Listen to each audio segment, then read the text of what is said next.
So guys, mao ni guys ang kuha sa CCTV ng pagsud sa kawatan sa amo ang apartment kung asa mi nagstay nga gikawat ang amo ang bike, mountain bike.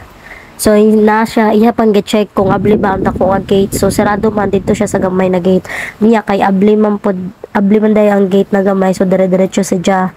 So namami sa second floor na pagsud niya dugay siya sa aming gawas, murag siguro na maidpaid si og nangatog na baag mga tao or nagmata nana o kung saan para makuha niya ang bike.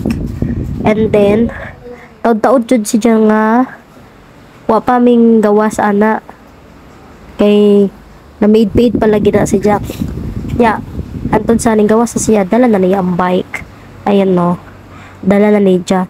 Kung makakuan si Jack murag iyaha, chill ra kaayo ang kawatan. Oh, pinakuan na, pinaguyod niya. Diretso niya gisakyan niya padung siya ngadto sa bayan. Henna na. O, diba? Chill ra kayo siya nga kawatan. Oh. Wala siya dahil gisarado balik ang gate niya. Muna ang kuha sa sulod. So, muna ang kuha nga mapay pagsud niya. Na inigsud niya sa gamay na gate, mo diretso na siya sa babaw. Sa nahigdanan kay naami dinaa sa second floor. So kani nga kuha nga CCTV sa tindahan rani diri sa kantin. Ang CCTV nila sa gawas sa og dinhi adapit ang side. So dinaa si Ja pag sa kanija. Gipang hagbong niya among mga trapo nga gisagbay ngadto sa bike. Kay kanang mga trapo bag una nilabhan ni ate niya uwan man gisagbay na namo ngadto sa bike nga among gisanding ngadto sa gilid.